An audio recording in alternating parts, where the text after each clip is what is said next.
Trust Factor with Rob Greenlee focuses on all aspects to building human trust in online communications.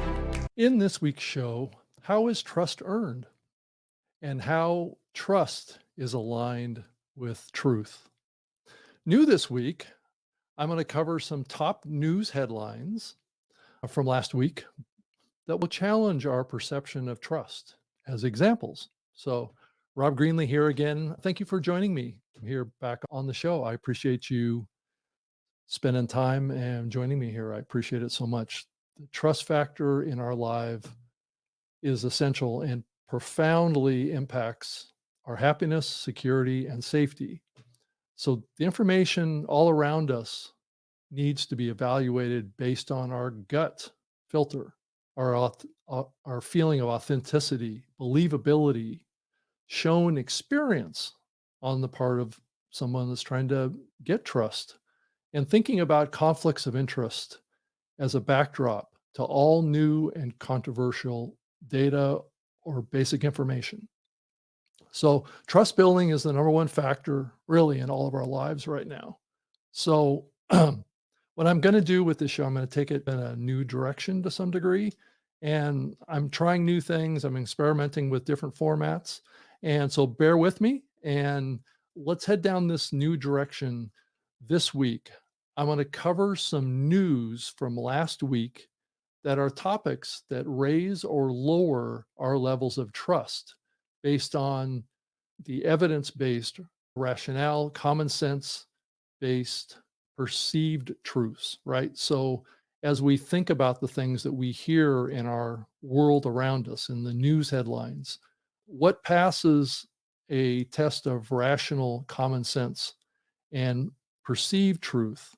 And one example that I wanted to show today was a fairly significant breaking story that happened basically around the Joe Rogan podcast. So, what I'm going to do is pull that.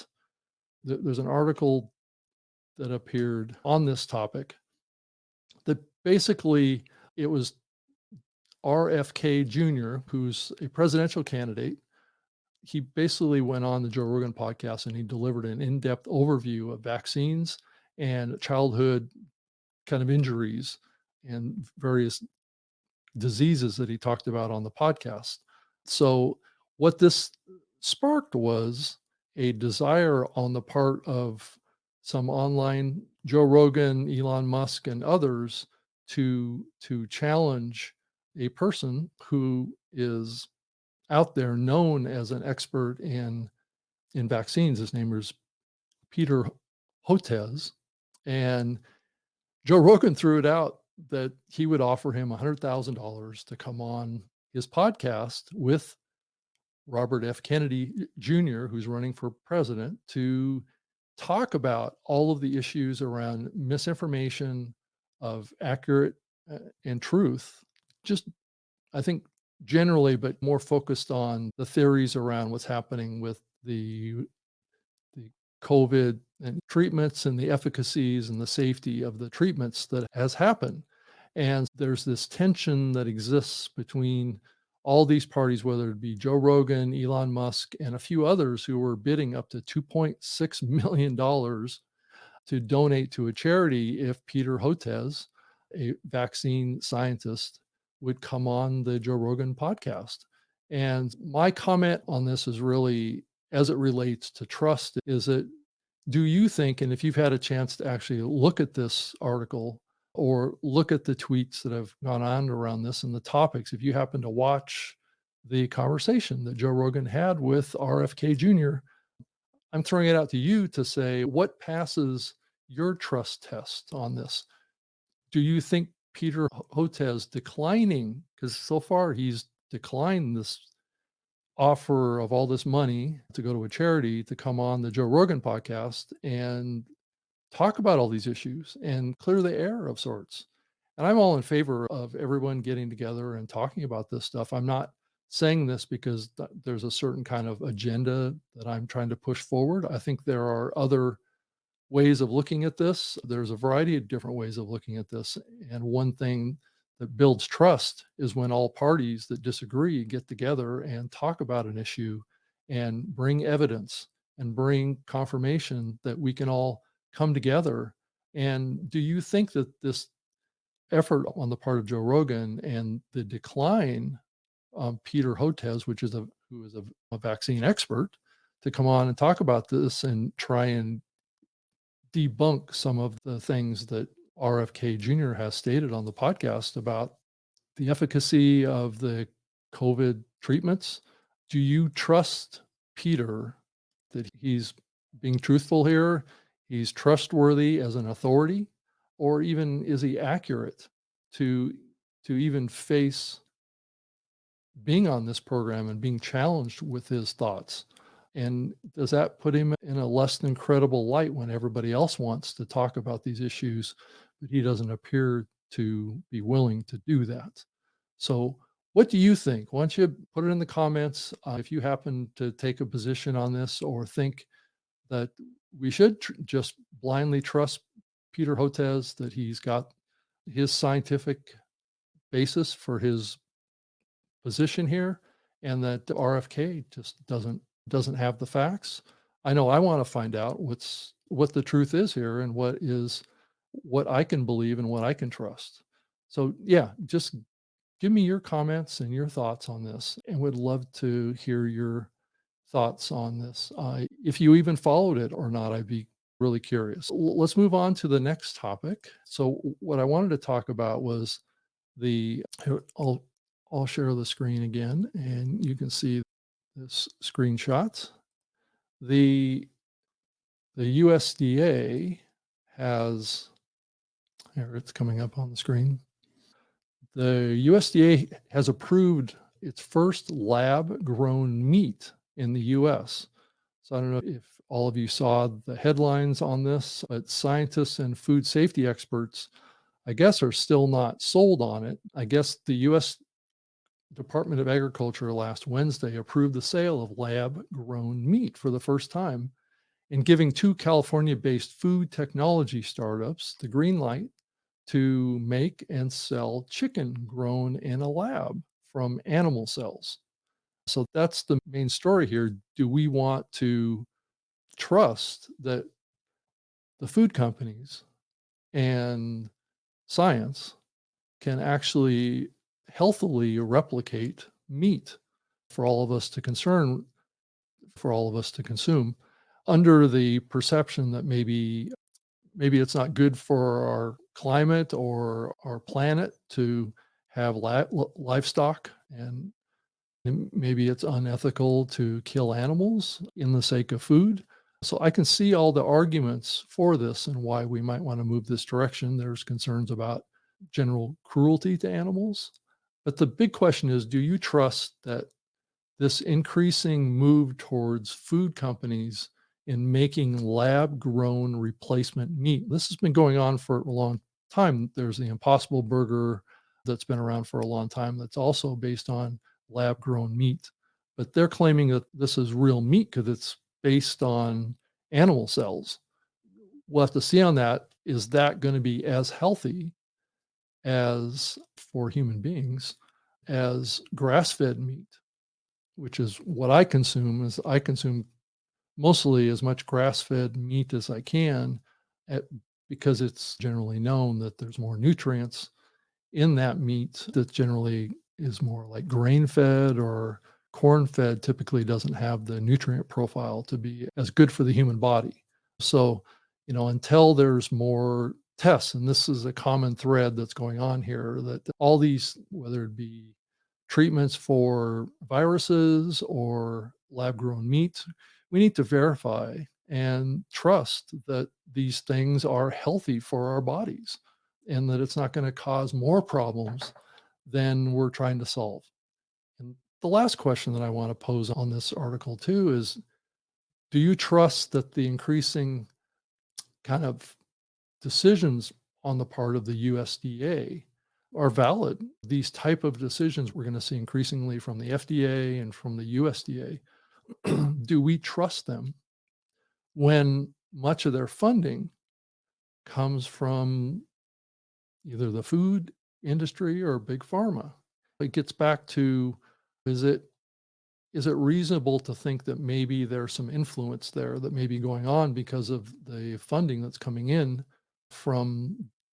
this case, the food industry or the pharmaceutical industry into these regulatory agencies, that maybe there's some influence going on there. And I think it raises question on lots of fronts on that side. So I wanted to give credit, as you've seen on the screen.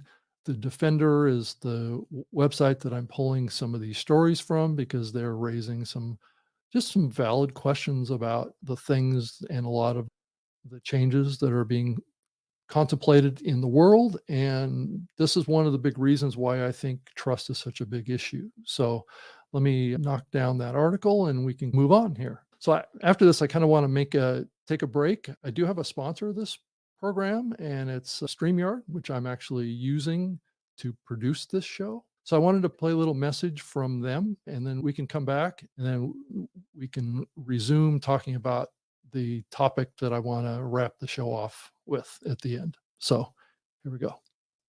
So StreamYard is a leading live video and local high quality audio recording service, taking your content to the next level. Now you can effortlessly produce low cost audio and video podcasts, perfect for YouTube, podcasting, as well as social media platforms. So head over to streamyard.com/Rob G and give it a try. The Rob G is my personal promo code. So when you sign up for a free trial, you can get a lifetime discount to StreamYard and start creating content right away. So you can either do it live or record it. So thank you so much. So this podcast is available as an audio podcast too. So you can go to Apple Podcasts, or you can go to Google Podcasts or Spotify and pick this show up. And if you are watching this on YouTube, you can certainly subscribe on YouTube. So I certainly would encourage you to do that. It helps the algorithm and helps make this show found by more viewers, and not so much listeners, but I guess viewers. So in the next segment that I wanted to talk about here is our kind of trust factor topics of the week.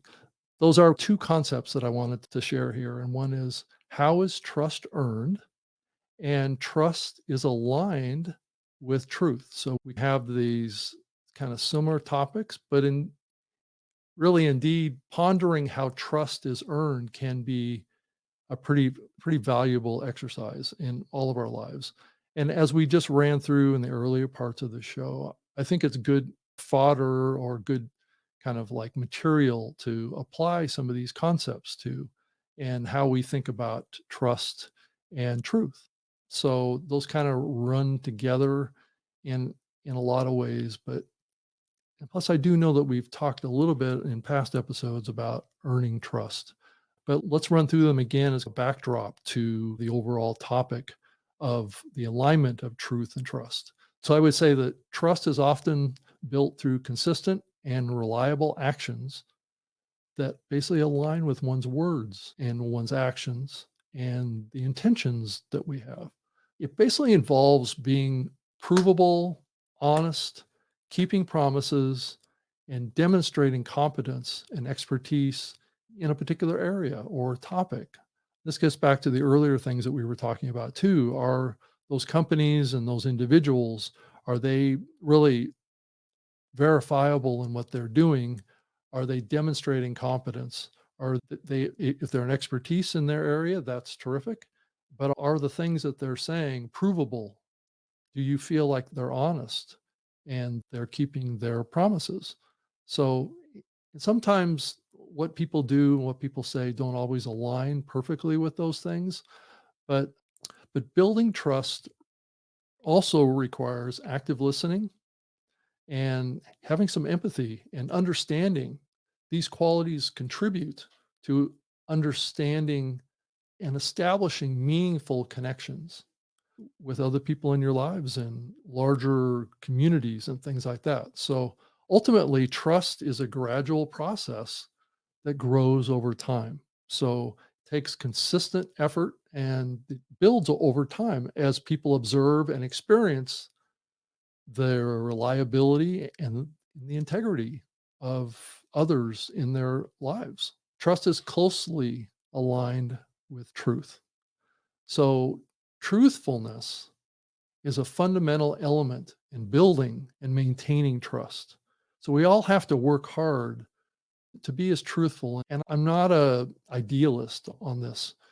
I know that there are times, and it's unfortunate that this is the case, but there are times that we aren't always 100% truthful. I agree that I think if you're thinking about this, you're probably thinking, I can't always be 100% truthful 100% all the time because that might be hurtful to others. And I sympathize with that. But it is a fundamental element to building and maintaining trust with others, that they have a perception that you're truthful and that you're communicating in a way that is trustworthy. And I think that's the way to take away from it because people, all of us have thoughts that are not, that if we shared them, they would be honest and they would be truthful, but they would also be harmful. And so I think we have to balance truth with some degree harm.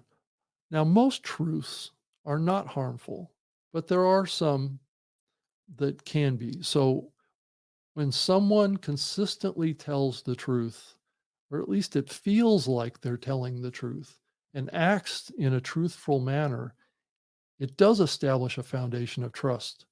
Provable trustfulness creates confidence, but it's also something that we all have to be pragmatic about. We all have to have a balance, and trust is often eroded when there is a provable breach of trust.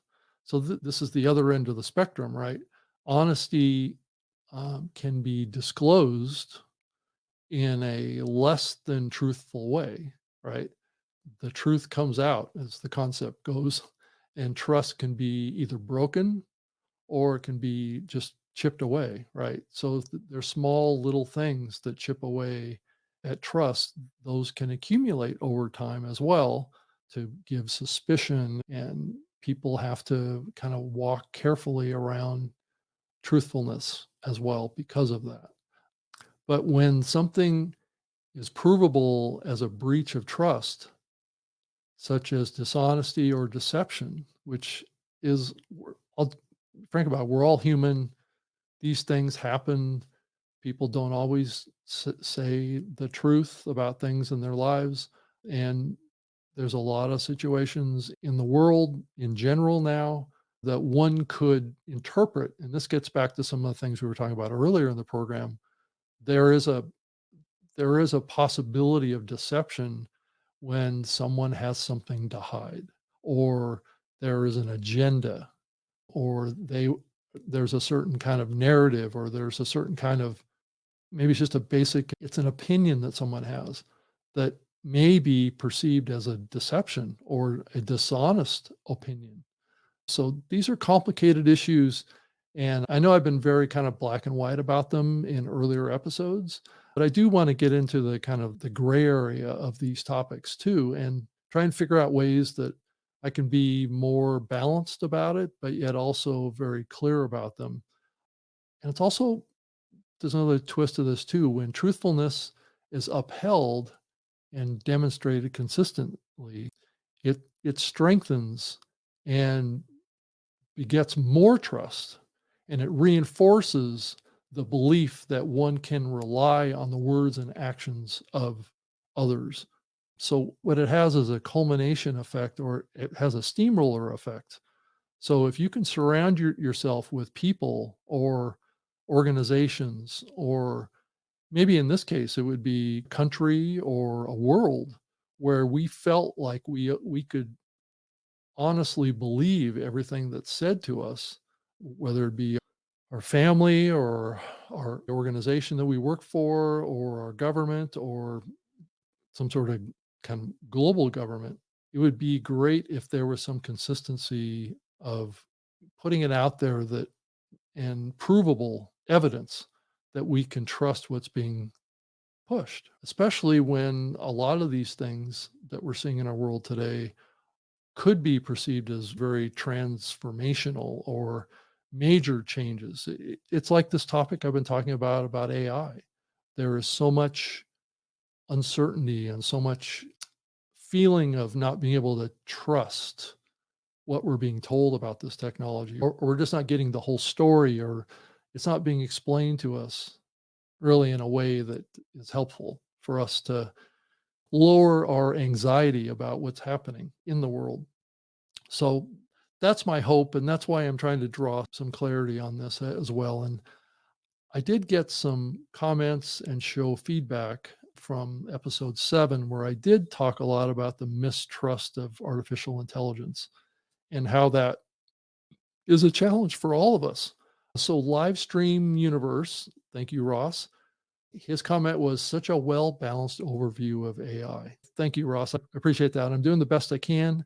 It's a complicated topic, and I'm planning on digging in even deeper into this as I move into this kind of next phase of trying to work through the process and try and share, this topic that I'm covering more from a trying to apply it to the real world and apply it to things that we're seeing in the news or things that we're seeing in changes in our world as as hopefully a filter to ask the right questions about whether trust exists in those changes. And then another comment was from Rebecca Gunter. She comments, the spectrum of the potential impacts of errors is profound. AI is consequential, right? How do we know what's real? I think, Rebecca, that's a terrific question. And that's one of the opportunities of AI. And that's one of the challenges to us as humans as we contemplate the expansive power and the abilities of the artificial intelligence technology to invent and create and replicate and to make what we may perceive as life or the representation of life become artificial.